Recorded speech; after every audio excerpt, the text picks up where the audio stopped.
네.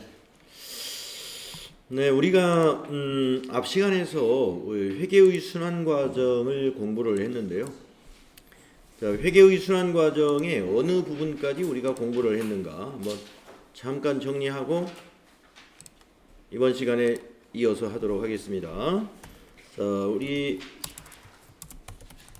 회계의 순환 과정이라는 것은 회계 처리가 어떤 순서대로 흘러가는 것인가 이 부분을 우리가 알아보는 건데요.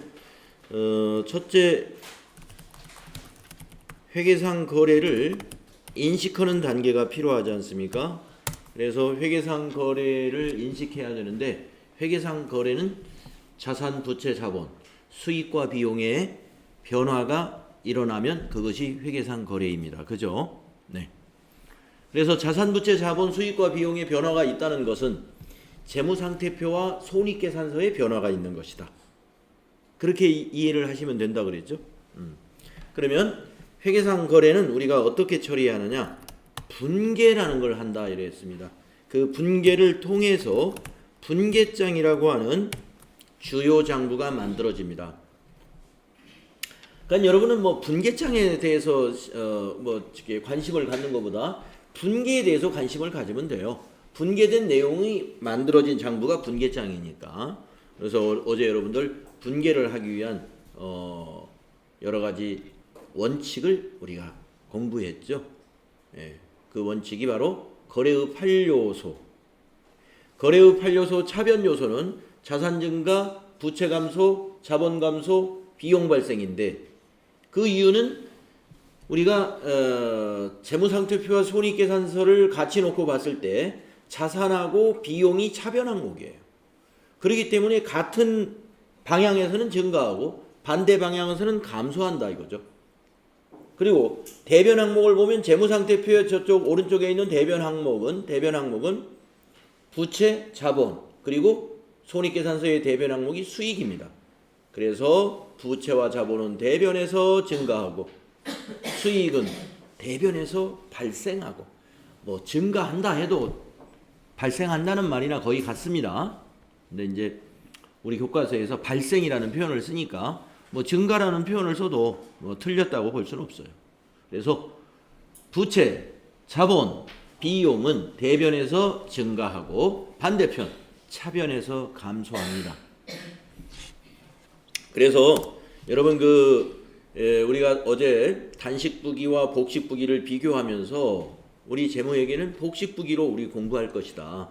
그래서 복식부기라는 것은 원인과 결과로 차변 요소와 대변 요소 이렇게 정리하는 장부를 우리가 복식부기에 의한 회계 처리라 하는 것이고, 복식부기는 대차 평균의 원리에 의해서 차변과 대변의 합계는 언제나 일치한다. 그런 걸 우리가 공부했습니다.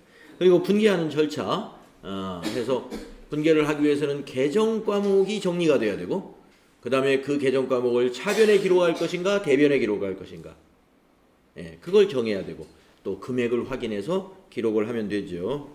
자, 그것이 우리가 앞에서 분계까지 공부했던 겁니다. 오늘은 분계의 다음 작업으로서 전기라는 작업은 어떤 작업이냐면 총계정 원장이라고 하는 주요 장부에 옮겨 적는 것을 전기라고 합니다. 예.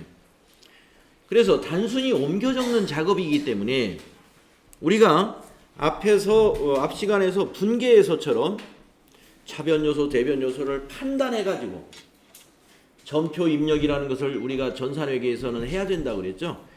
우리가 과거에 수기로 했을 때는 이 이후의 모든 작업 끝까지 재무제표를 만들어내는 것까지를 전부 사람의 손으로 했습니다만은 전산회계에서는 딱 여기까지가 이 사람이 하는 영역이에요. 여기까지가. 그러면 이 이유는 뭐가 하느냐? 프로그램이 하는 영역. 이 이유는 그래서 전부라고 볼 수는 없습니다. 프로그램이 한 80%? 완벽하진 않아요. 이 이후의 작업 중에서도 한 20% 정도는 우리 사람이 좀 간섭을 해 주어야 합니다. 예. 프로그램이 그렇게 완벽할 수는 없어요. 그래서 뭐 프로그램 자체가 완벽한다고보다는 우리가 프로그램을 그렇게까지 100% 자동화할 수 있도록 프로그래밍을 하기는 좀 어렵다. 왜냐하면 이 사람이 개입해야 되는 부분이 이 뒷부분에서도 약간 있습니다. 그러나 전기라는 것은 단순히 옮겨 적는 거거든요. 단순히 옮겨 적는 거기 때문에 충분히 기계에 프로그래밍을 해서 자동화할 수가 있죠. 자, 그래서 이거를 우리가 잘 모른다 이겁니다. 예, 여기까지만 우리가 하고 뒤에서 하는 것을 놔두기 때문에 잘 몰라요. 그래서 우리가 이제 오늘 여러분이 공부하시는 이 전기하는 요령, 이거는 굉장히 소중한 수업이다. 이렇게 생각을 하시면 됩니다. 예, 이걸 모르게 되면은 아마 여러분이 그 어떤 그 회계 이론 시험을 볼 때 적어도 최소한 6점 정도는 점수를 놓치는 겁니다. 6점이면 3문제 정도 됩니다. 2점짜리. 네. 그러니까 이 3문제 정도는 분계 이후에 분계와 전기가 관련되는 문제가 출제가 될 거예요. 그래서 우리가 자동화된 것을 가지고 자동으로 전기 작업은 하고 있습니다만은 꼭 수기로 하는 방법을 우리가 익혀둬야 되겠다. 명심하십시오. 나중에 이제 문제 풀 때 이거 전기하는 방법을 몰라가지고는 바로 이런 문제는 해결할 수가 없습니다 하는 걸 제가 보여드릴 거예요. 제 말을 꼭 믿고. 자, 그러면은 우선 교재에 있는 내용을 보겠습니다. 교재에 오늘 여러분들 적어놓으셨죠? 몇 페이지 적어놓으셨습니까? 54페이지네요. 그렇죠? 네, 54페이지.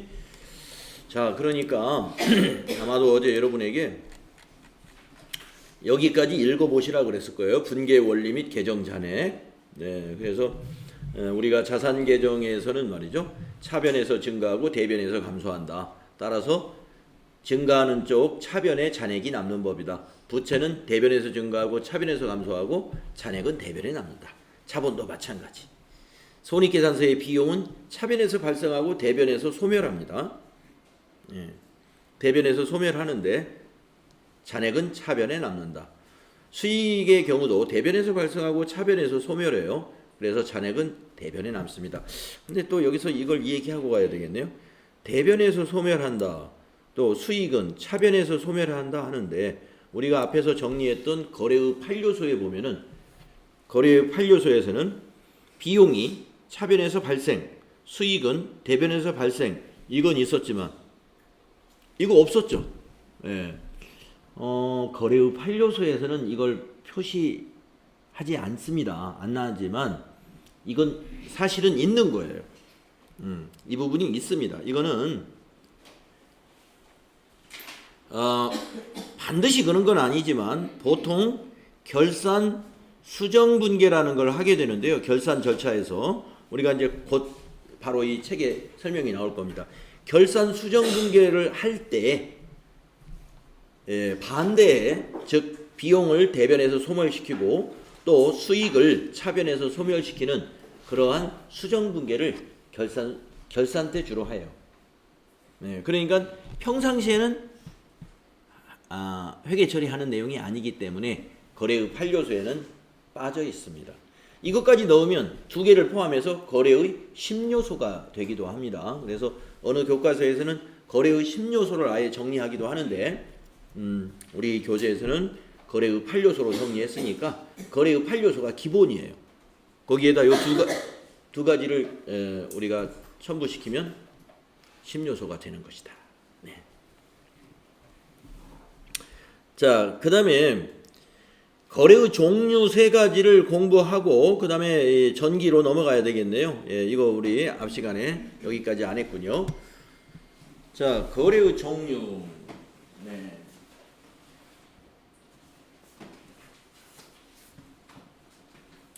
자, 거래의 종류에는 3가지 유형이 있습니다. 3가지 유형이 뭐가 있느냐?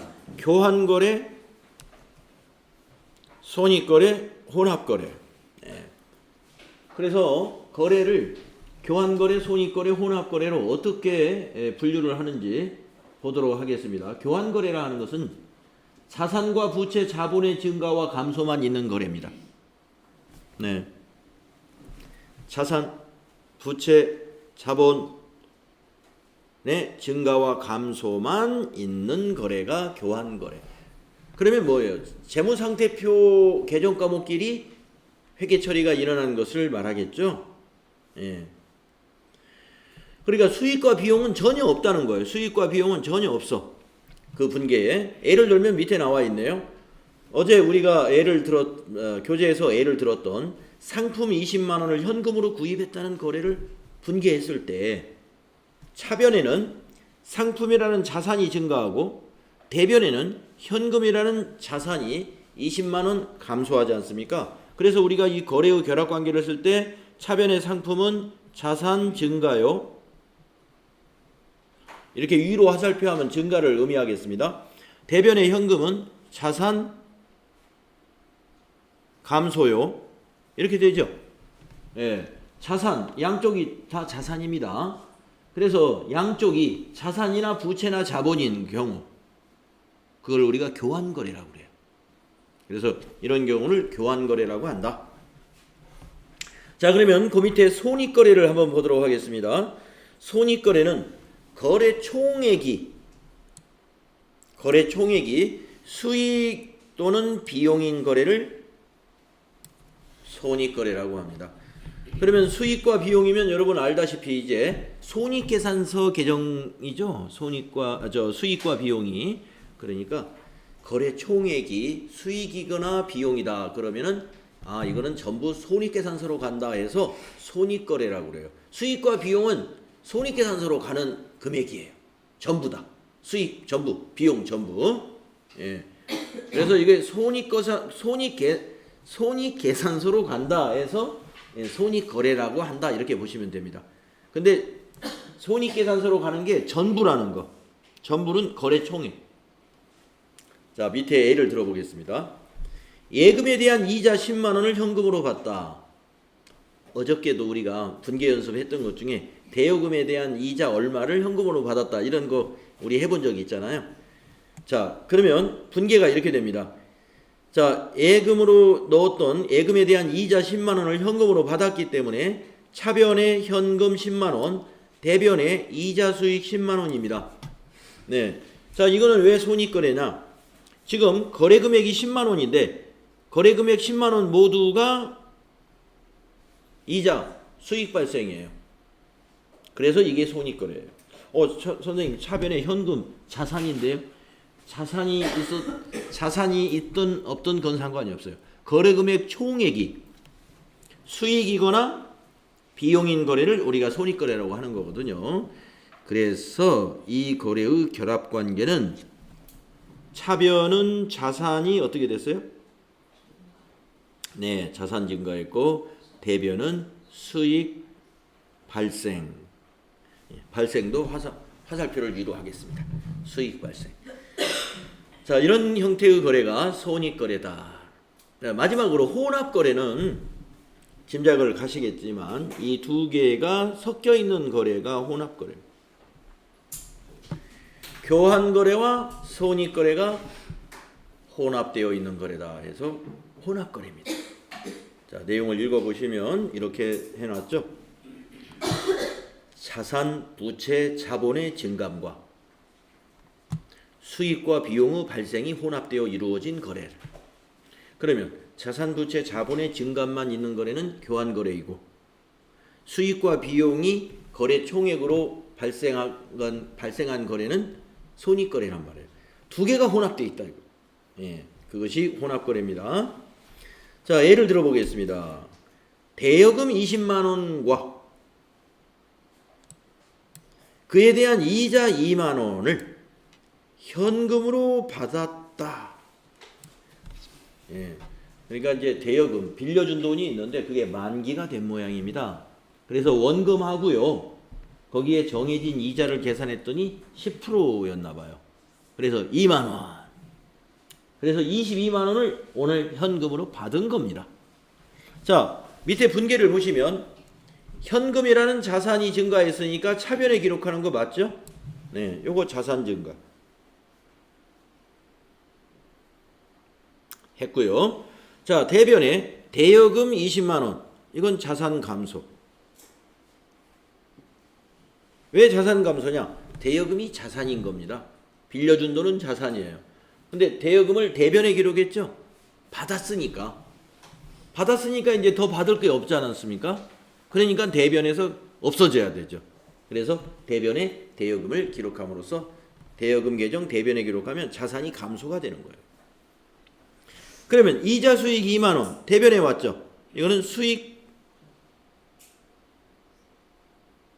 발생이죠. 수익 발생.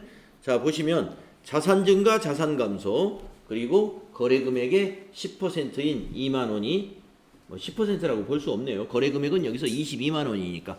하여튼 거래 금액의 일부인 2만 원이 수익으로 발생을 했습니다. 그래서 거래 금액의 일부가 수익이거나 비용인 거. 이게 손익거래다. 거래 금액의 일부가 수익이나 비용이면 손익거래. 거래 금액 전체가 수익이나 비용이면 손익거래. 그리고 수익이나 비용이 전혀 없어. 그러면 교환거래. 정리됐죠? 네. 이거 제가 NCS 평가 문제로 5문제를 냈습니다. 이거에 관해서. 그러니까 분개하는 문제 5개를 놓고 분개하라고 할 거예요. 분개. 이런 식으로 분개를 써라. 그래 놓고 여러분이 옆에다가 그것이 교환거래면 교환, 손익거래면 손익, 혼합거래면 혼합이라고 쓰시오. 이런 문제를 제가 5문제 출제했다 이거죠. 예. NCS 교재에서는 거래의 종류를 구분하는 것이 교재에 수록이 되어 있기 때문에 평가 문제로 나올 수가 있습니다.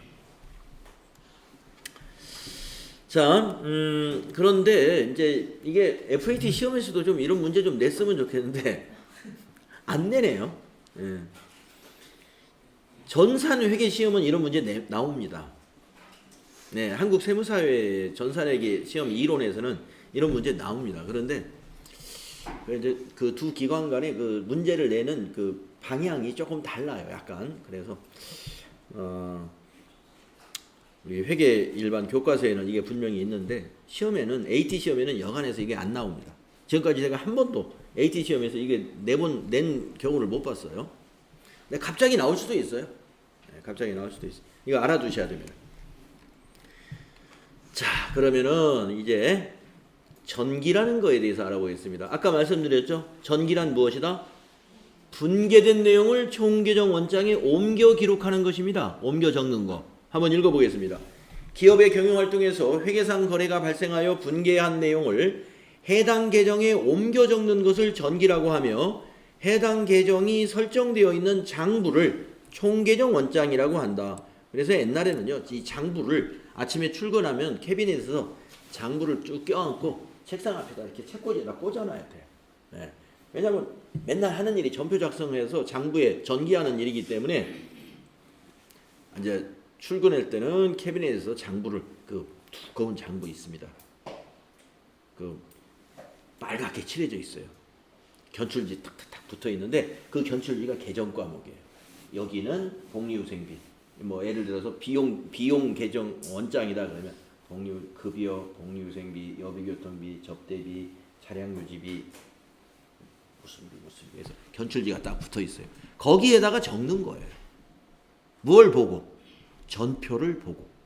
네. 그러니까 그 전표가 분개된 내용이에요. 그 전표에 보면은 입금전표, 출금전표, 대체전표 이래가지고 입금전표는 빨강색, 출금전표는 파랑색, 대체전표는 검정색으로 인쇄가 되어 있었습니다. 근데 지금은 그런 전표를 종이에 쓰지 않기 때문에 그런데 나중에 제가 이제 그 NCS 시험 볼 때 그 전표를 요즘은 안 쓰긴 하지만 그래도 좀 과거 거를 좀 보자 해서 그 전표를 인쇄해 가지고 문제를 냈습니다. 그건 제가 어떻게 쓰는지 알려드릴 거예요. 예, 알려드릴 건데 우리 교재에는 아마 없는 것 같아요. 예, 없어서 맨 뒤에 나오네요. 그때 이 얘기를 드리겠습니다. 자, 그런데 지금은 말이죠. 그 종이 전표를 안 쓰고 전표 입력이라는 일반 전표 입력 또는 메인 매출 전표 입력이라는 메뉴를 이용해서 전자적으로 입력을 한단 말이죠. 장부도 마찬가지입니다. 옛날처럼 두꺼운 장부를 말이죠. 예, 책꽂이에 꼽아놓고서 이게 꺼내서 이게 손으로 쓰는 일이 없다 이겁니다. 그래서 옛날에 그 장부에 기록을 하는 사람들은 글씨를 이쁘게 써야 됩니다. 아주 글씨 잘 씁니다. 네, 학교에서 글쓰기를 가리킵니다. 네, 옛날에 그 상업고등학교 교육이 아주 좋았어요. 예, 지금은 우리가 글을 직접 쓸 수 있는 기회가 많지 않기 때문에 따라락 전부 기계에 의존해서 글을 쓰고 있잖아요. 옛날에는 내 솜씨예요. 글이 예술입니다. 글 쓰는 게. 그래서 남자들은 글씨를 잘 쓰면 일단 군대 가서 몸이 편해집니다. 육체가 편해져요. 자기 동기들은 나가서 땅 파고 눈 치우고 이렇게 작업을 하는데 글씨 잘 쓰는 사람은 행정실에 가가지고 쓰라는 글씨만 예쁘게 잘 쓰고 있으면 됩니다. 네. 자, 우리 옛날에 사무원이 꼭 갖춰야 될 소양 중에 하나가 글 이쁘게 쓰는 거예요. 특히 장부에 쓰는 거. 예, 숫자 기가 막히게 씁니다. 그 조그마한 칸에 탁탁 맞추어서 1, 10, 100, 1000만, 10만, 100만 줄이 아주 쫙쫙 그어져 있어요. 자, 그 장부를 말하는 겁니다. 거기에다가 옮겨 적는 것을 전기라고 합니다. 자, 그러면 전기하는 절차를 알아보겠습니다. 첫째, 분계에서 기록한 그 계정을 찾아야 됩니다. 분계의 차변 요소에 있는 계정과 대변 요소에 있는 계정이 있지 않습니까? 네, 차변 요소에 계정이 2개 있으면 2개를 찾아야 되고 대변 요소에 계정이 3개가 있으면 3개를 찾아야 돼요. 근데 우리가 어제 분계한 것은 아주 간단한 거, 차변에 하나, 대변에 하나 이것만 해봤죠. 우선 쉬운 거부터 알아야 되니까. 다음 두 번째, 차변 계정에 분계된 금액을 해당 총계정 원장에 해당 계정 차변에다 기입하면 돼요. 네, 그러니까 우리가 분계해서 차변에 있는 것은 그 총계정 원장에 그냥 차변에다 기록하는 거예요. 반대로 대변 계정에 분계된 금액은 그 계정 과목에 대변에다가 기입하면 됩니다. 그대로 기입해야 돼요. 그런데 금액 앞에다가 계정 과목을 기입을 하게 되는데 그 기입하는 것은 상대편의 계정 과목을 기입하는 거예요. 그러니까 차변 항목을 전기할 때는 상대편, 대변 계정 과목을 쓰고 대변 항목을 전기할 때는 그 상대편인 차변 계정 과목을 기록하는 것이다. 요 원칙 잊지 마세요. 그렇게 해독을 할 수 있어야 돼요. 왜 이게 해독이 가능해야 되느냐? 시험에서 딱 다른 건 안 보여주고 요것만 딱 보여줘요. 이런 것은 다 이제 없어요. 이 주변에 아무것도 없고 이걸 그림 1, 그림 1 해놓고 그림 1에 있는 여기다 날짜 써놔요. 예를 들어서 4월 25일 이렇게 날짜 이 앞에 있습니다. 날짜가. 그림 1에 4월 25일 날에 전기된 내용을 보고 25일 날에 거래를 올바르게 추정한 것은 이렇게 물어본다 이겁니다. 네. 그러면 여러분이 어떻게 추정을 해야 되느냐? 상품 계정으로 와서 기록을 했구나. 상품 계정 어디다 기록했지? 차변에 기록했구나. 그러면 차변에 상품 20만 원인 거예요. 근데 계정 과목이 현금이네? 이 현금은 반대쪽이에요. 대변에 현금 20만 원인 거예요. 그걸 여러분이 머릿속으로 떠올려야 돼. 그래서 상품 계정 차변이니까 상품이 증가했군요. 현금이 대변에 갔으니까 현금이 감소했군요. 그럼 뭐예요? 상품을 현금으로 매입했구나. 상품을 현금으로 구입했구나. 이런 거래를 여러분이 추정할 수 있죠. 그것이 가능해야 된다. 그것이 가능한 이유는 뭘까요? 그것이 가능한 이유는 우리가 이 원리가 있기 때문이다 이겁니다. 이 원리. 금액 앞에 상대 계정 과목을 기입한다는 원리. 예. 금액 앞에 있는 계정 과목은 상대편의 계정 과목이에요. 여기 자기 계정 과목은 뭐예요? 여기 위에 있잖아요. 계정, 요 T자가 이게 계정이라고 그랬죠. 계정이고 그 위에 있는 게 계정 과목이에요. 요게 계정 과목. 자, 그러면 분개된 내용을 한번 보겠습니다. 자, 분개된 내용을 보겠습니다. 상품 20만 원을 현금으로 구입했을 때 분개는 어떻게 됩니까? 이렇게 되죠. 차변의 상품 20만 원, 대변의 현금 20만 원입니다. 이거 잘 아시죠? 자, 그러면 요 상품 계정을 찾아야 돼요. 그래 찾으니까 여기에 있습니다. 그러면 상품 계정 차변에다가 20만 원 기록을 합니다. 그리고 앞에 계정 과목은 상품이라고 쓰는 게 아니고 여기 있는 거. 예. 반대편에 있는 계정 과목을 여기다 적는다 이거죠. 아시겠죠? 그리고 이제 원래 날짜가 여기 있는 겁니다. 날짜는 지금 여기 날짜가 있는 건데 생략이 됩니다. 날짜가 우리가 장부에 전기하는데 날짜 없는 장부는 없겠죠. 자, 그러면 이제 대변을 전개해야 되죠. 자, 보세요. 대변의 현금. 자, 현금 계정을 찾아갔죠. 찾아가서 그 현금 계정에 지금 대변이니까 대변에다 딱 기록했잖아요. 20만 원을 대변에다 딱 기록했죠. 그리고 그 앞에 있는 금액 앞에 있는 계정 과목은 상대 계정 과목 기록했죠. 이 원리를 아셔야 된다.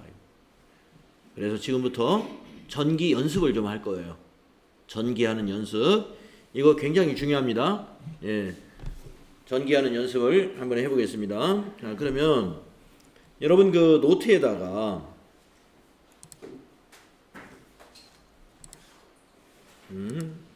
노트에다가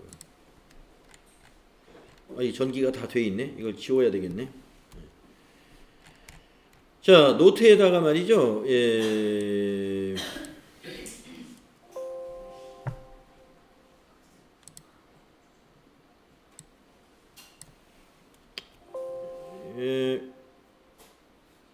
이걸 그리시죠. 이렇게.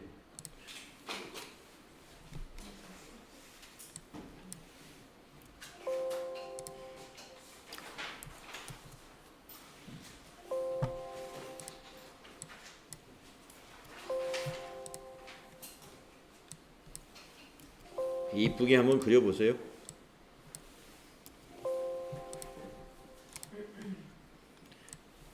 T자를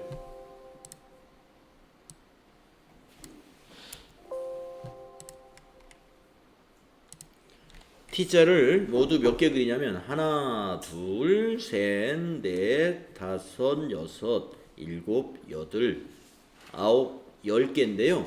우선 8개만 그리시고 요거는 좀 떨어뜨려서 그려도 돼요. 요거는 우선 8개만 그리시면 됩니다. 우선 8개만. 자, 8개가 뭐냐. T자 8개 그리셔가지고 현금, 보통의 금, 단기대여금, 단기차입금, 자본금, 이자수익, 수수료 수익, 급여 이렇게 8개를 위에다가 계정과목 이름을 붙이시면 되겠네요.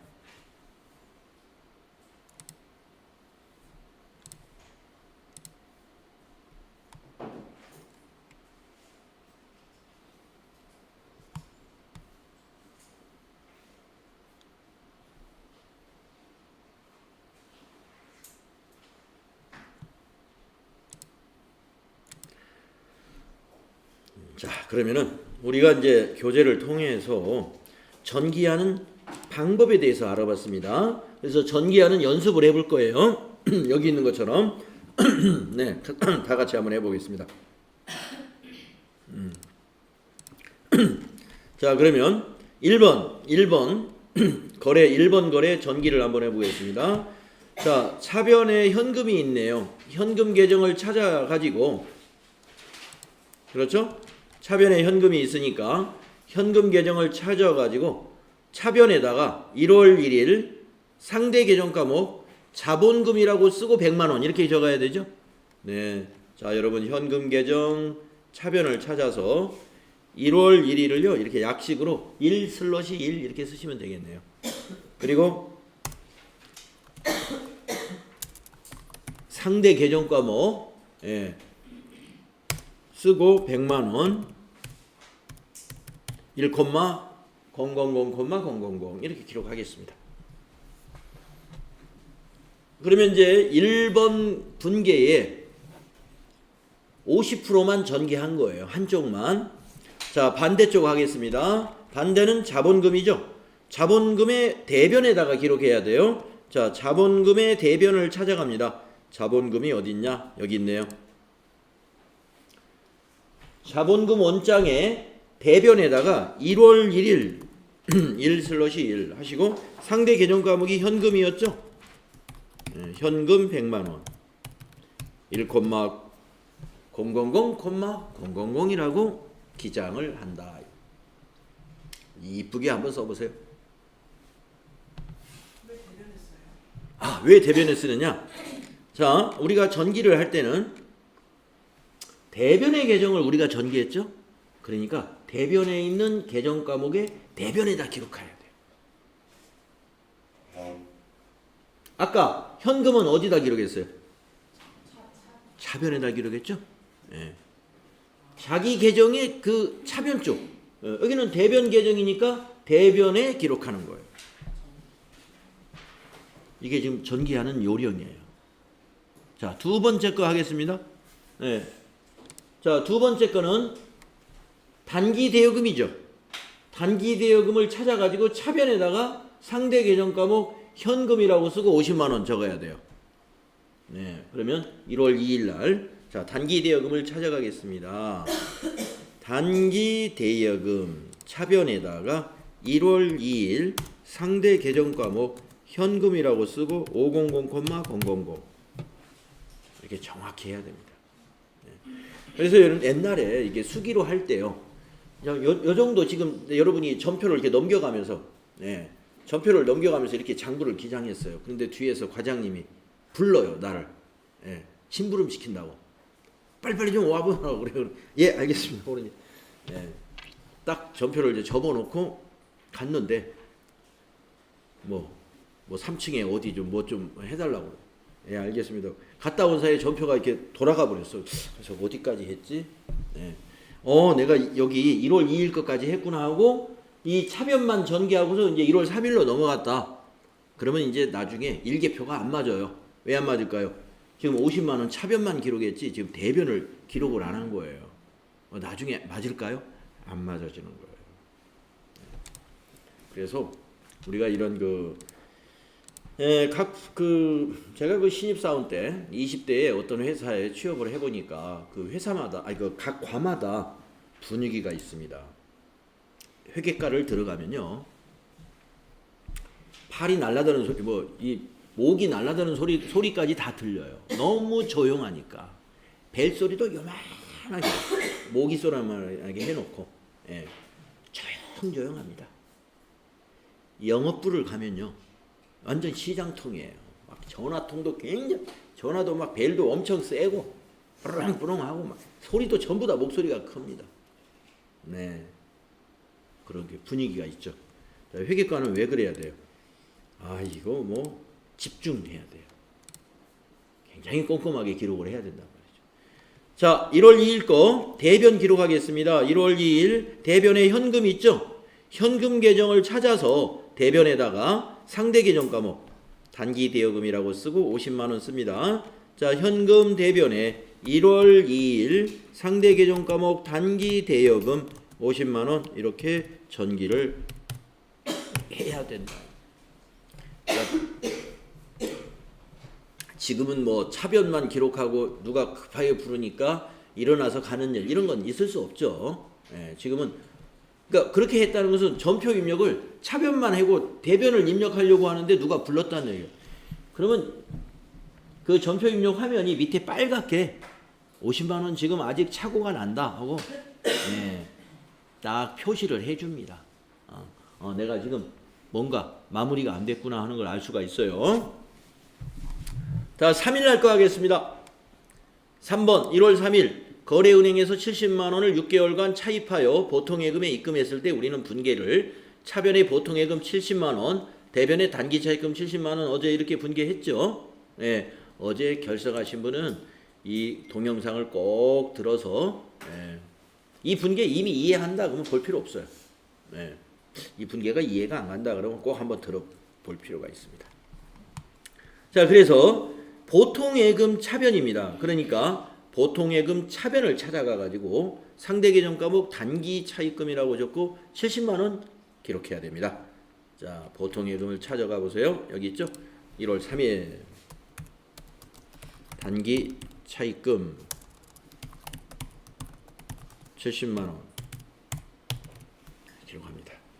또 1월 3일 날 대변을 해야 되죠? 단기 차입금 계정을 찾아가 가지고 대변에다가 상대 계정 과목 보통 예금이라고 쓰고 70만 원. 단기 차입금 대변에다가 1월 3일 상대 계정 과목 보통 예금이라고 쓰고 70만 원. 이렇게 합니다. 자, 그다음에 1월 4일 날 거 1월 4일은 없고 이제 1월 20일로 넘어가죠. 급여 3만 원을 보통 예금에서 이체해서 지급했을 때 우리는 회계 처리를 차변에 급여 3만 원 비용 발생, 대변에 보통 예금 3만 원 자산 감소 이렇게 회계 처리하지 않습니까? 네. 자, 그러면 급여를 찾아가 가지고 상대 계정 과목 보통 예금을 기록하고 3만 원 하겠습니다. 1월 20일입니다. 자, 급여를 여기다 장부를 찾습니다. 1월 20일 보통 예금 30,000 또 1월 20일에 대변을 전개해야 됩니다. 대변 보통예금을 찾아갑니다. 보통예금 계정을 찾아가서 상대 계정 과목 급여를 기록하고 3만 원이에요. 자, 보통예금의 대변을 찾아가는 거 아시죠? 보통예금 대변에다가 1월 20일 급여 30,000 이렇게 기록합니다. 다음에 이제 1월 20일을 마무리했으니까 1월 31일 거 두 개만 하면 되죠. 자, 1월 31일 단기 대여금에 대한 이자 5만 원을 현금으로 받은 거래입니다. 그래서 차변의 현금 5만 원 자산 증가, 대변의 이자 수익 5만 원 수익 발생인 손익 거래죠. 이런 거래가. 네. 그 1월 20일 것도 손익 거래입니다. 1월 20일 것도 1월 3일 거는 교환 거래입니다. 1월 2일 것도 교환 거래입니다. 1월 1일 거래도 교환 거래입니다. 지금 1월 20일 손익 거래, 1월 31일도 손익 거래. 자, 1월 31일 단기 대여금에 대한 이자 5만 원을 현금으로 받은 거래 우리 전개해야 되죠. 자, 차변의 현금이니까 현금 계정 차변에다가 상대 계정 과목 이자 수익이라고 쓰고 5만 원 기록하겠습니다. 자, 현금 계정 차변에 이제 두 번째 줄이네요. 1월 31일 이자 수익 5만 원 이렇게 기록하자 이겁니다.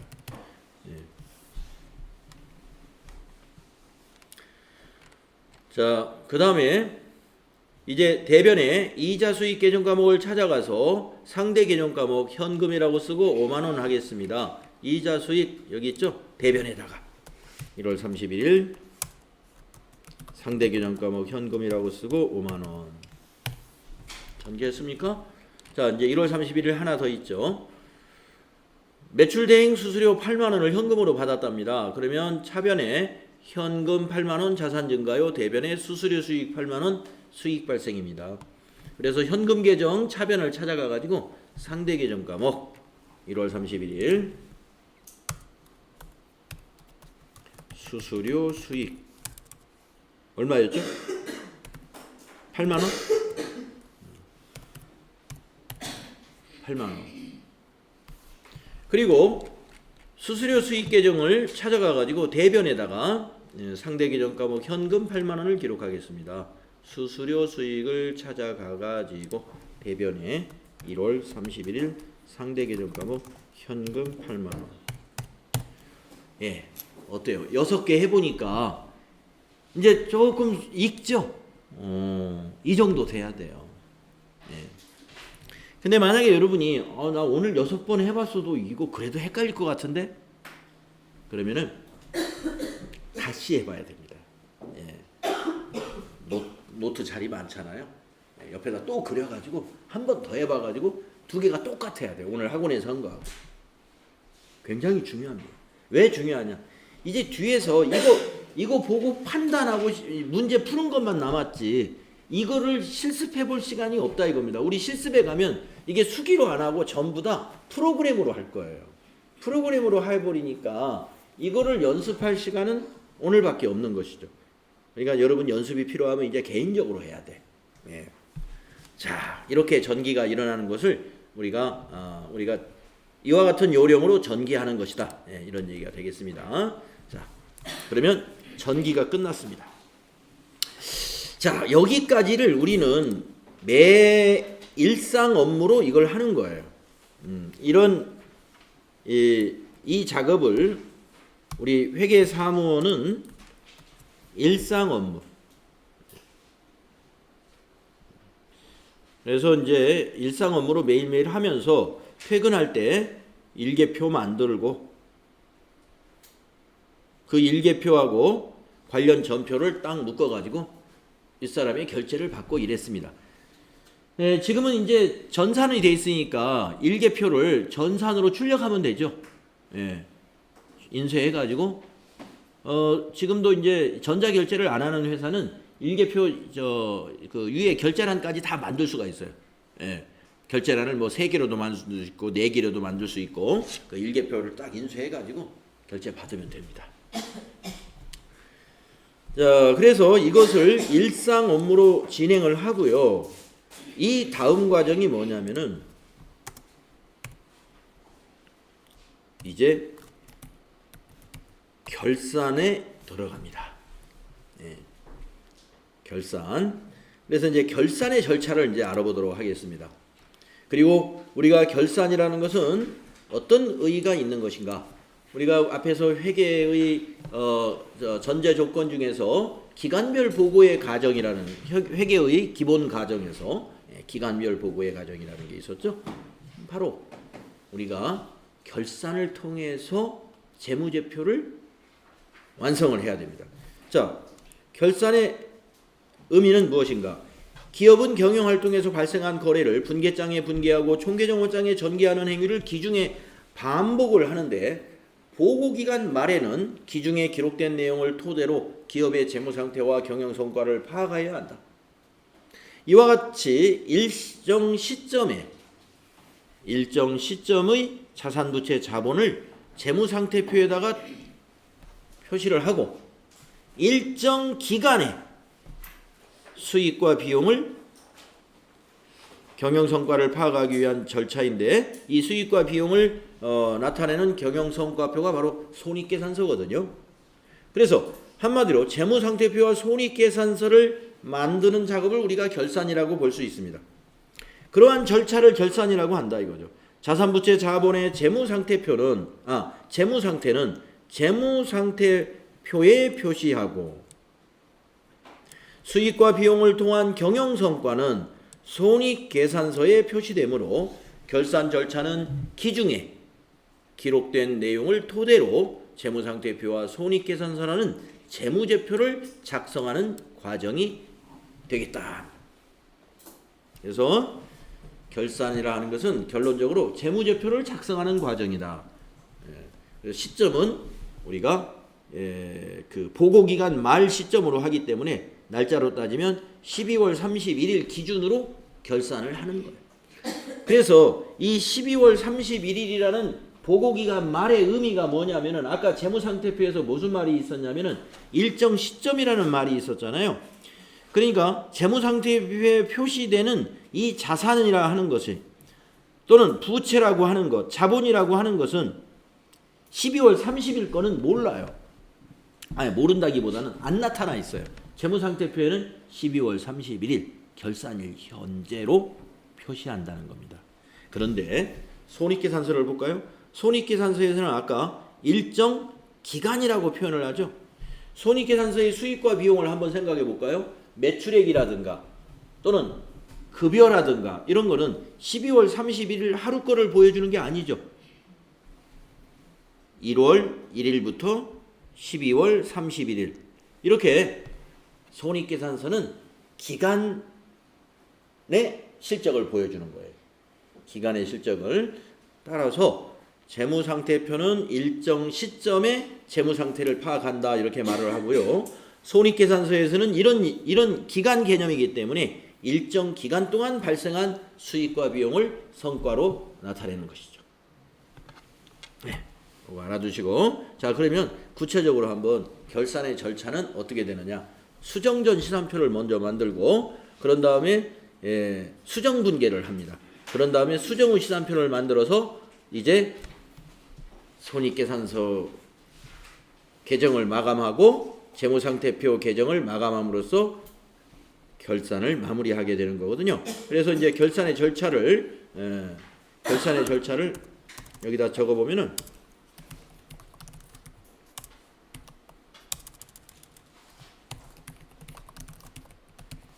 우리 책에 나와 있습니다. 결산의 절차. 수정전 시산표를 만든다 이거예요.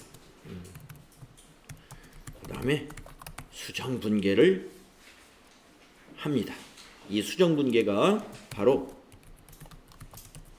발생주의에 의한 회계 처리를 하는 개념이고요. 그거 외에도 우리가 이제 결산 때 하는 여러 가지 작업들이 감가상각비의 계산, 퇴직급여 충당 부채의 설정, 감가상각 피했죠. 대손 충당금의 설정 등 또 재고자산의 평가 여러 가지 작업이 있어요. 그러한 수정분계를 해야 됩니다. 그러면 수정 후 시산표가 만들어져요. 수정 후 시산표가 그러면 수정 후 시산표가 만들어져 가지고 검증을 거쳐서 검증이 되면은 이제 손익 계정을 마감하고 손익계산서를 만들고 그 다음에 재무 상태표